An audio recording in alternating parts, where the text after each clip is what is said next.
Hello and welcome to the NESN Soccer Show. I'm Marc, your Marcus. No guest this week, but we're taking a deep dive into MLS playoffs. The knockout rounds are complete. The conference semifinals are set. So it'll be conference semis, then conference finals, then the MLS Cup. 2 legs in the semis and the conference finals. But it's going to drag on throughout the month of December well, not December, November and December. So we're just getting started, and Major League Soccer has a problem sometimes keeping momentum and attention over the course of the playoffs. Yeah, and we'll get into that. Yeah, we'll dive into that a little bit after we sort of talk about the games and sort of MLS structure. Mm-hmm. But some exciting games last night. Columbus downed Atlanta in PKs. Yeah. And Houston topped Sporting KC. Sporting KC's got a lot of trophies, so they're always kind of a threat when these MLS playoffs come around. On Wednesday, Vancouver topped San Jose 5-0, and the Red Bulls topped Chicago 4-0. So kind of closer games on Thursday than on Wednesday. Yeah, it was like a contrast in what to expect. I mean, MLS playoffs, they kind of throw up anything, and they're always worth paying attention to, because this is where big storylines come in, and a lot of unexpected results and outcomes. So I remember after Wednesday night games, I'm thinking, wow, is this just going to be shootouts all around? And then Thursday comes, 120 minutes on both games, 240 minutes total, one goal. I think let's focus in on Atlanta versus Columbus for a second. Okay. Kind of two contrasting storylines. Columbus in the recent a week, 10 days, there's a lot of talk of them potentially moving the franchise to Austin, Texas. And then Atlanta, on the other hand, it's their first season. It's going nowhere. Yeah, first season in MLS, sold 70,000 plus tickets to their knockout round match, and that wasn't the first time that they've done it this year. So, they get as many fans as Atlanta Falcons games. So it's kind of a question that came on me last night. What does that say about MLS, where it's just, how can they find the cities where there's going to be the passion and, cities where there's not? It's really what's known as MLS 1.0 being Columbus versus what is now MLS 3.0 Atlanta. Over the course of the 20 plus years of this league's existence, I think it comes down to really business administration. Yeah. Which teams, which staff can market themselves and promote themselves in a way that really builds buzz in the city. Some of the older teams have struggled to do so, like your Columbuses and your Dallases and even New England. Yeah. And some of the newer teams, Seattle, Portland, Atlanta, Orlando, I mean, they're smash hits right outside the gate. So, I think it's a matter of marketing, promotion, really getting fans invested in these teams. And a lot of fans really like the idea of being part of something that's new and on the ground floor of it. I think that has a lot to do with it as well. Yeah. Well, not all's lost for Columbus. They obviously advanced in MLS Cup playoffs, but there is a big movement to sort of keep the team in Columbus, and a lot of fans stepping up. Save the crew. Hashtag save the crew. So keep an eye out for that hashtag and get involved if you want. So the conference semifinals are set. The one that really jumps off the page to me is Seattle versus Vancouver, just because it's sort of a rivalry. Yeah. Going to be very good atmospheres in those matches. And it's also the first match of the semifinal round. The first leg is October 29th in Vancouver. And I think I said before, but the semifinals are 2-leg events, so home and home. Aggregate score is how you advance. And I like this round because it's going to go quickly. There's a game on October 29th, 30th, thereabouts, and then by November 5th, the second leg is going to be on November 2nd, but by November 5th, the conference finals will be set. Yeah. The problem comes when there's this FIFA break where you have 2 weeks off before the next round, and all the teams and players kind of reset, and they get themselves right physically and mentally, and then they start over again. But Seattle, Vancouver, that's the 2 of the 3 big Cascadia teams, and they're rivals. And one player who's going to be in the spotlight is Freddie Montero. He was a big player for Seattle in their early days, and then he went. I think he went over to Sporting Lisbon in Portugal. He was over there for a couple seasons, and then came back with Vancouver. So he's playing in the playoffs against his former team, and Vancouver, Seattle, they're big rivals. So he'll be one to watch in that series. Moving right along to the MLS point leader record holder, Toronto FC, set the record this season. Obviously, number 1 seed facing a number 6 seed, the Red Bulls, who had a blowout upset win over Chicago in the knockout round. There is potential here if the Red Bull were to somehow win and New York City FC were to win, you'd have a New York Red Bulls conference final, which I think would be pretty exciting. Yes, and there would be blood. Yeah, and it would be really great for the MLS, I would think. But at the same time, I don't really expect it to happen just because Toronto has been so strong and so consistent all year long. It's kind of hard seeing it happen, but you kind of said it earlier that MLS Cup playoffs don't necessarily go by the seeding. No. So you don't really know. But those games are on October 30th in New Jersey, 30th or 31st in New Jersey, and then on the 5th back in Toronto for the second leg. Right. What are you looking for in this matchup? Toronto, New York. The Red Bulls are going to play Toronto tough. They're actually they're the 6th seed, but they've been very good in MLS for the last few years. They're building their club slowly. It's always young players coming in. So there's this slow progression, but the Red Bulls are seasoned even at this level. So they might be the 6th seed, but they're not just going to roll over for Toronto. That being said, this Toronto team is, they're chasing destiny and history, and everything they say and everything I read about them says that, they really have this. They came so close last year, lost MLS Cup on penalty kicks, and they're really trying to bring the championship home to Toronto. So right, and it is that sort of Americanized thing where they may have broken the record for points in a season, but it kind of will be forgotten. They're not seen as that great if they don't win MLS Cup. Yes. And they're led by U.S. soccer heroes, or maybe not so much, Michael Bradley and Josie Altidore, who have been playing very well for their club. And potential Italy hero Sebastian Giovinco. We can't forget him. Yeah. And then so Portland versus Houston is the other Western Conference semifinal. When I sort of try and get a storyline out of this, I think that a potential Portland versus Seattle or Portland versus Vancouver matchup would be another rivalry situation in the conference final. I don't know. I have trouble getting excited about this matchup. Me too. I saw Houston play against Kansas City last night, and they won, but nothing special out of there. I'm expecting Portland to live up to their 1 seed and really set up that Cascadia semifinal or Cascadia conference final against either Seattle or Vancouver. And I'm pretty sure those in the league office and in the TV networks really want to see that as well, because that's where the passion and the sights and the sounds of the fans really are. Right. Houston, they didn't fill the stadium for their knockout round game. It was the field was choppy, style of play wasn't good, but credit to them, they grinded it out.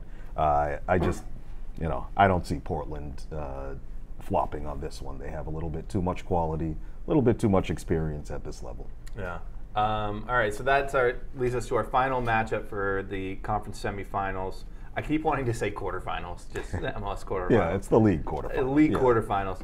But New York City FC versus Columbus Crew, kind of another 1.0 versus 3.0 situation. I think we can expect really great crowds and atmospheres in both venues.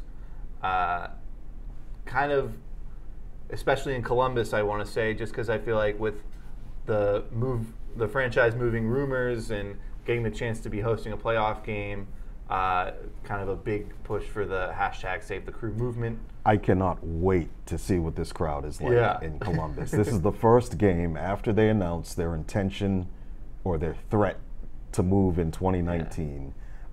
It's possibly the last game of the season. There was some controversy over refunds for next season for people who bought season tickets for next year. The Crew owner, Anthony Precourt, said no refunds first, and then I think he backpedaled a little and said they'll be accepting refunds until about November the 3rd, maybe.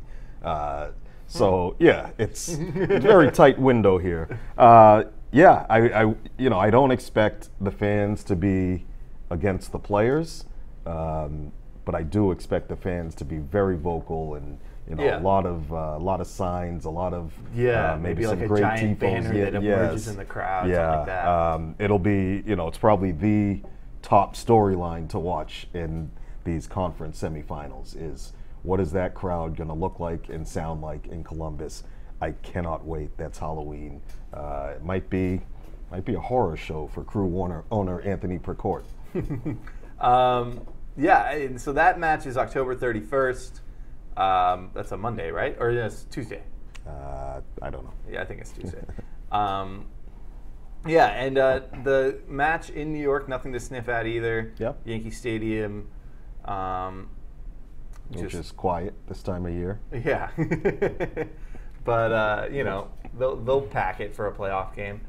But so that wraps up sort of our semifinals.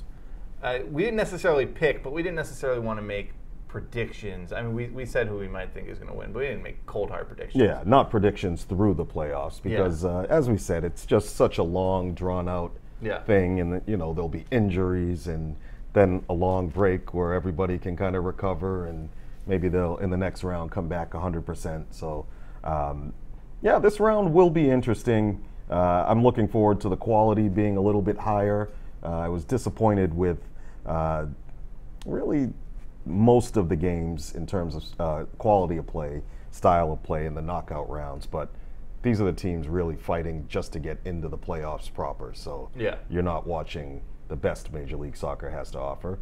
You're watching the least mediocre. And plus, they're almost playing not to lose as well, and it's not necessarily it might not be what the players want to be doing, the game plan necessarily. They just kind of have to make sure they don't let up a goal and kind of, well, San Jose and Chicago had problems with the game plan.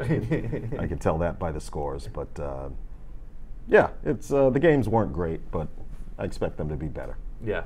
Okay, so we've mentioned it a few times thus far. The MLS, the international break in the middle of the MLS playoffs. Also just, I kind of look overall at the time of year that this is happening, and it's a very competitive sports time of the year. And it just sort of leads me to, the question that, how can MLS just completely shift the time of their entire season to have the playoffs take place sometime during the spring, and I guess the season begin in late summer? Because right now... You mean to align with the international European calendar? That, but I also think of it from a domestic standpoint in how competitive it is when what should be like the shining moments of their season, the playoffs and the stretch run of the end of the season, they're competing with the NFL, college football, playoff baseball, and start of basketball, start of hockey, and even when you get into the smaller markets, for example, the Columbus Crew want to move to Austin, Texas.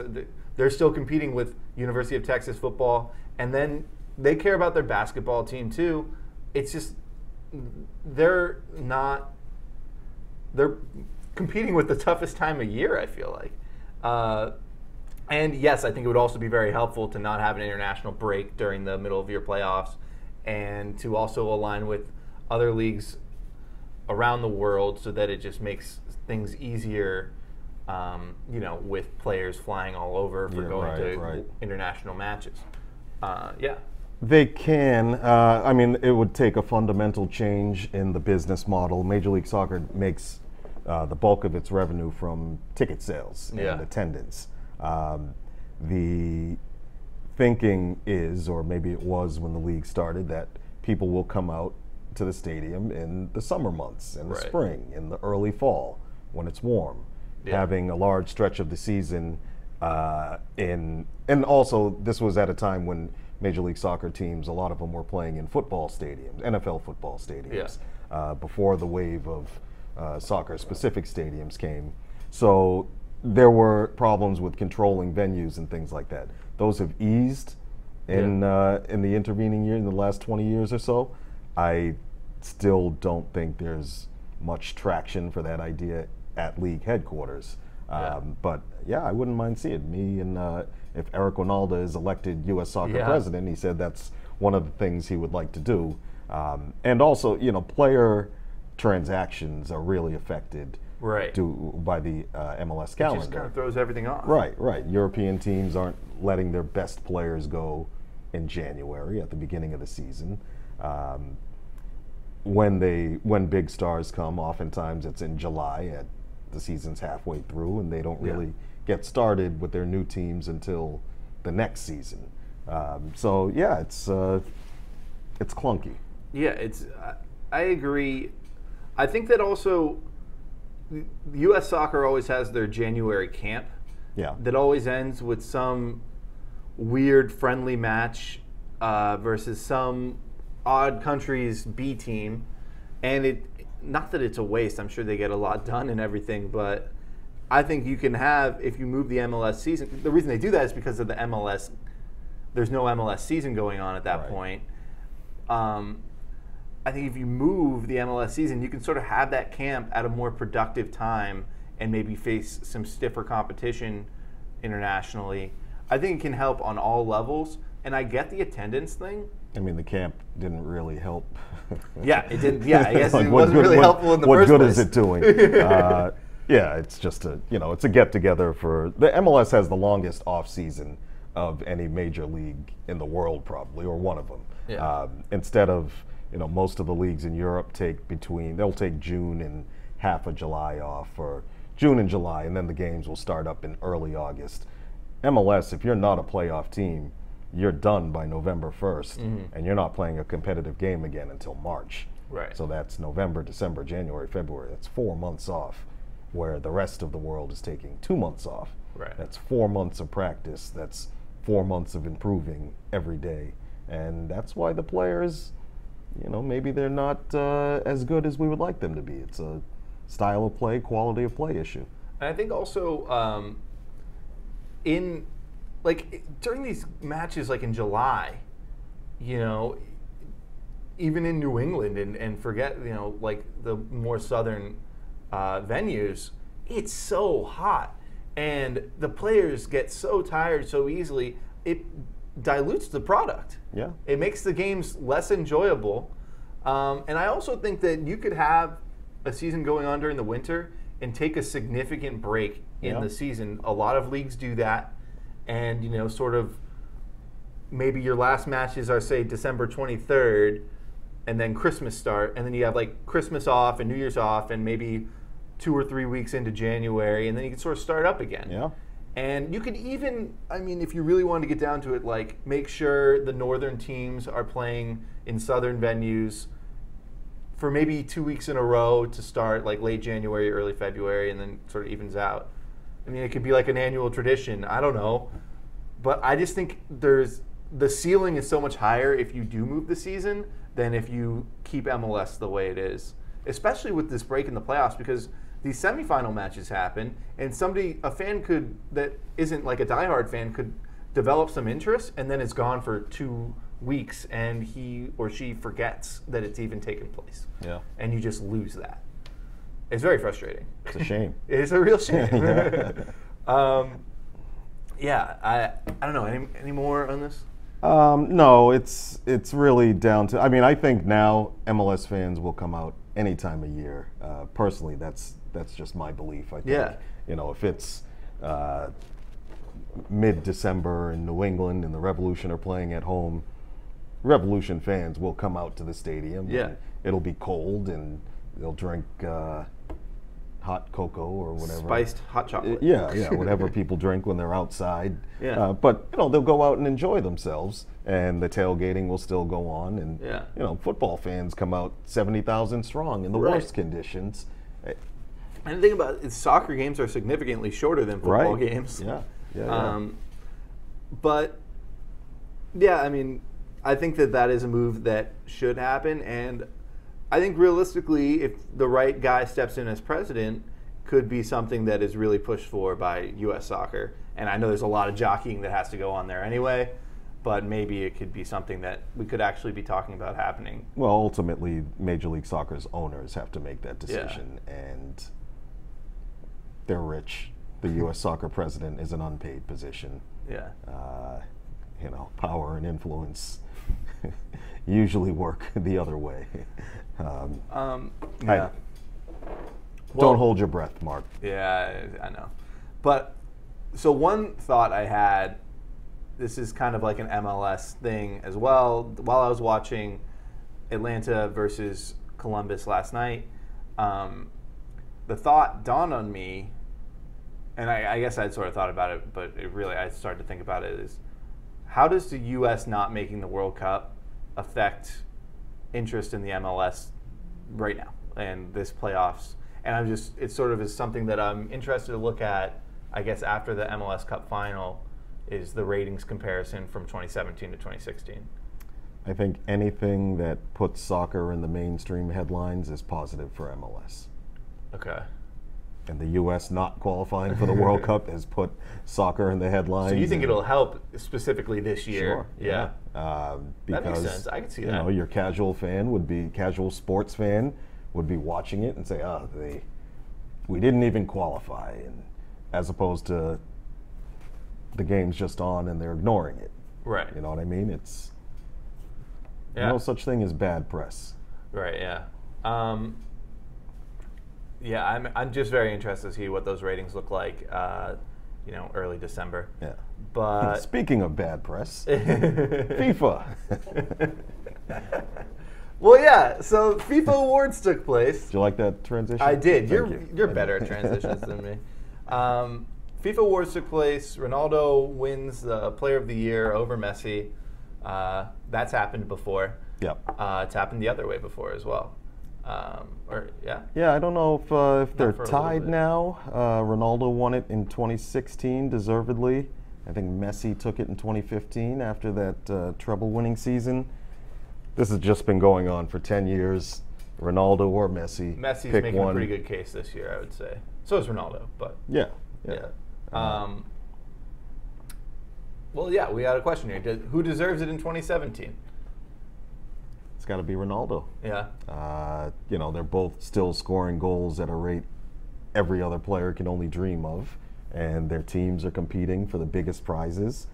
Ronaldo happened to win them, La Liga and the Champions League, so you can't.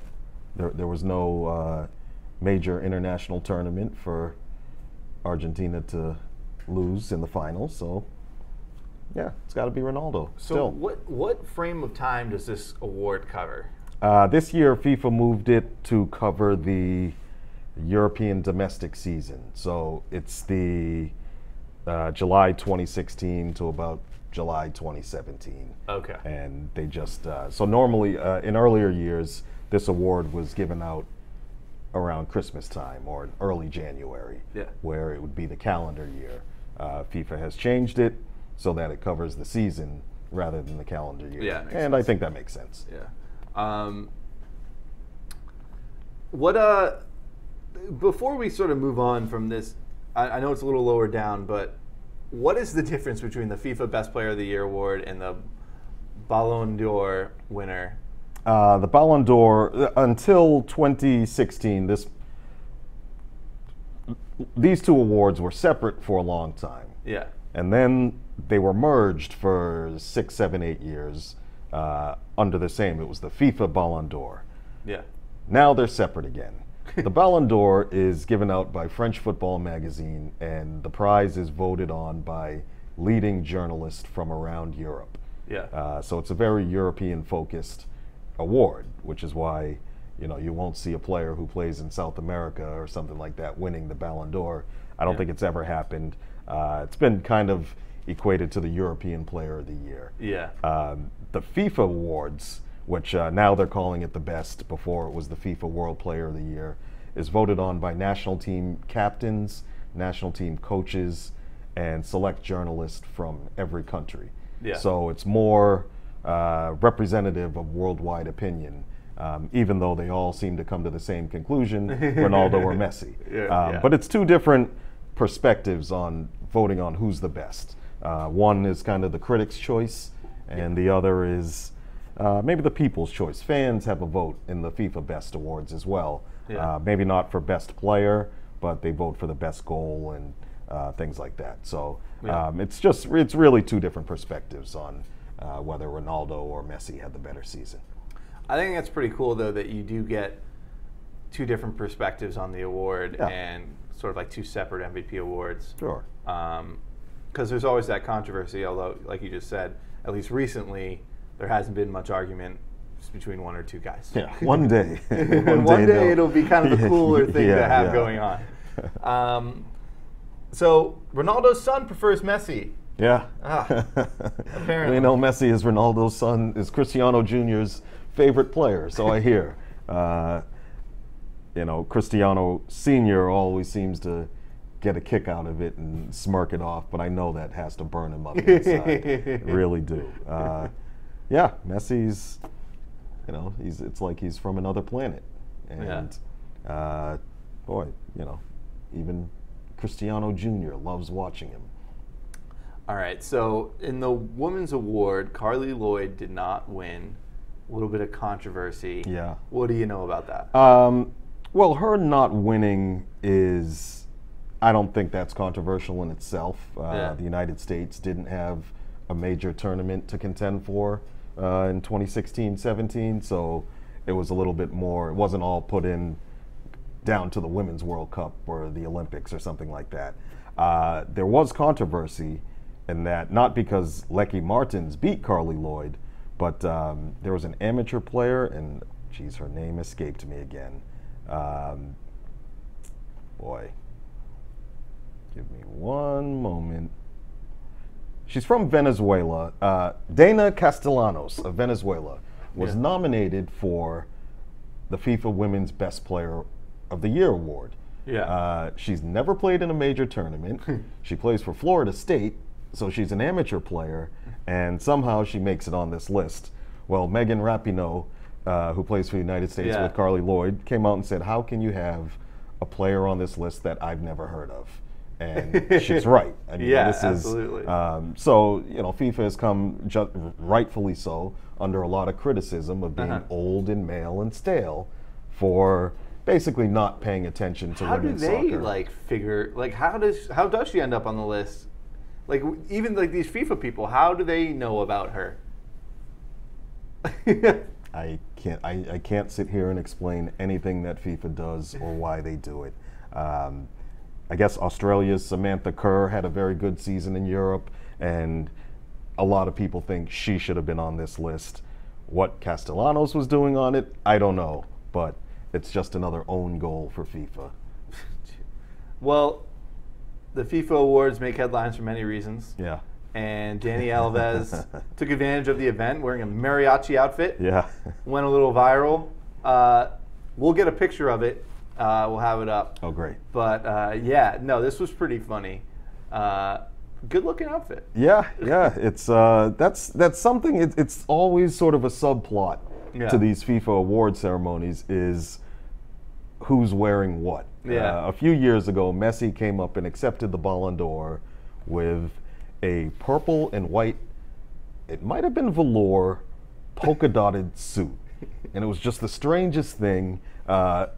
This year it was Dani Alves being part of the FIFA World 11 team in a mariachi outfit. Dani Alves is Brazilian, but he said something about showing love to his Mexican fans, or he had a pretty cheeky reply that I couldn't translate. My Portuguese or Spanish wasn't up to snuff, but it got a lot of laughs, and there were a lot of memes about it. Yeah, it was a proper mariachi outfit. Yeah. And Dani Alves came to Crushed it. Yeah, came to the FIFA Awards with a stunning young lady by his side, and yeah, it's gone viral. Well, I think that does it for the FIFA Awards. Kind of a slow week soccer news wise, we were saying, but And that's okay. that's okay because we also said wait a couple days and there will be another story that'll heat things up again. So that brings us to the weekend. Games to watch. I think number one, no question about it, is Manchester United versus Tottenham. Yeah. That's 7:30 a.m. on Eastern time on Saturday at Old Trafford.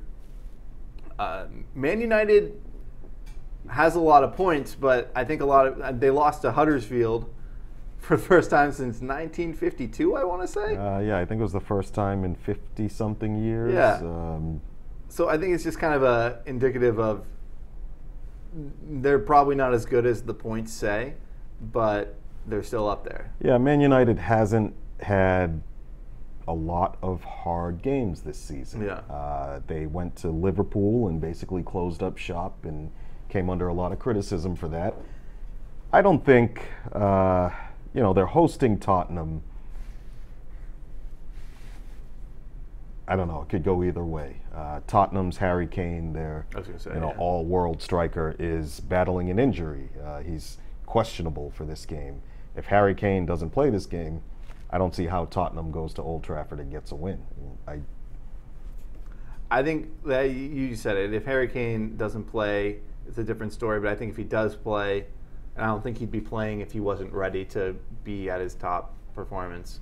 If he does play, I think Tottenham would win, maybe easily, like 2-0 or something like that. And both these teams are in a difficult run of games where, Tottenham just lost to West Ham. They're one of their hated rivals in the Carabao Cup or the League Cup.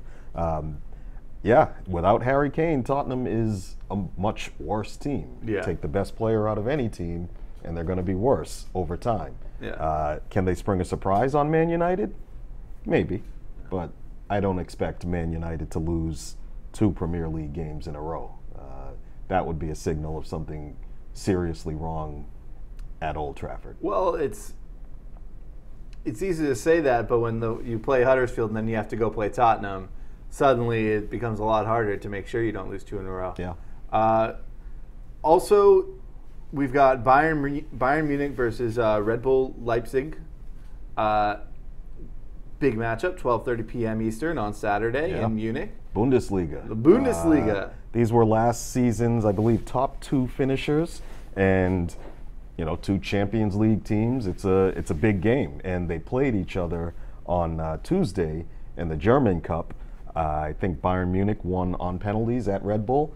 This is now going to be at the Allianz Arena in Munich. Big game. It's at 12:30, and I think the worldwide audience should tune in for this. Yeah, it's a good one. Bayern Munich is there. I'm interested to see what they look like under Jupp Heynckes, who replaced Carlo Ancelotti. He'll be there through the end of the season, but Bayern Munich is supposed to be refueling and reborn this season under their old coach, who's there for the 4th time now. Yeah. But Red Bull Leipzig, this is a game that they circle on their calendars and say, hey, if we want to show the world how good we are, we have to beat Bayern Munich or get a result. And if they want to win the Bundesliga, this is beat Bayern Munich. Yeah. Okay, well, you also threw in a couple, or the U17 World Cup final. I did, yes. Late additions to the list of games to watch. Now, these will be going on at the same time, 7:30 a.m.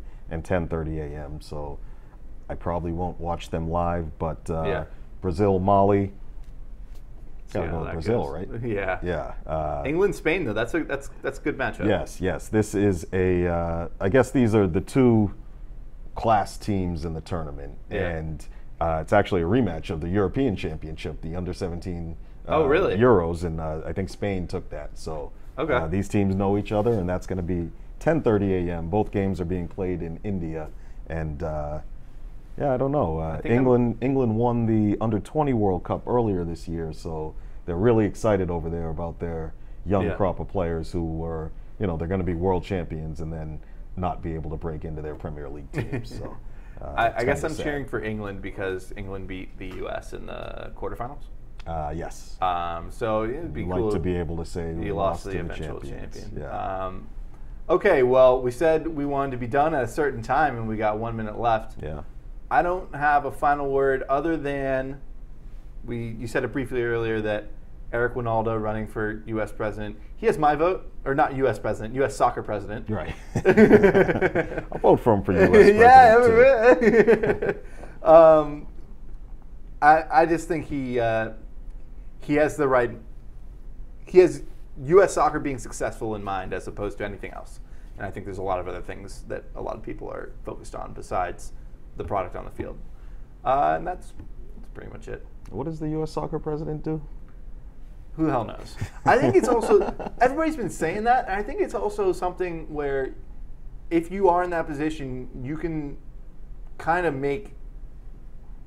you can control almost how much work you do and how involved you are. You can go shake FIFA hands and get things done in that sense, or you can be very involved in the product on the field, or you can not really be involved. It's kind of just up to you almost. And I guess that's what president is all about. Yeah, it's a political job. It's getting constituencies and building consensus and acting on it. Yeah. And there's a lot of work to be done. I've been seeing some interesting perspectives about the reaction to U.S. soccer not qualifying for the World Cup, and I'll call it the overreaction to it, where everyone's saying bring down the house and blow it all up, and a lot of it. I wouldn't call it. A lot of it lacks specifics of saying what should we actually do? This is the problem. Yeah. This is how it affected the national team negatively, and this is what we do to change it. Yeah. Former DC United president Kevin Payne, he talked about a well-known player who went on a famous rant afterwards, and then he was like, well, thanks very much. And at the end of it, he said, well, what do we do? I don't know. And Kevin Payne said, it was real sly, like, yeah, thanks, that's really helpful. I think after the World Cup is just a lot of yelling into the heavens and beating of chests, and then everybody will kind of... I think I did a little bit of that. Yeah. And that's good. It's therapeutic. Yeah, it is. All right. But you can't make change that way. Right. You have to let cooler heads prevail. Yeah. Well, we'll be back next week. Follow the podcast. I haven't done this for a couple of weeks. Follow the podcast on NESN.com/podcast, YouTube.com/NESN, and iTunes/NESN. We'll be back next week, Thursday. Thanks for joining us this week.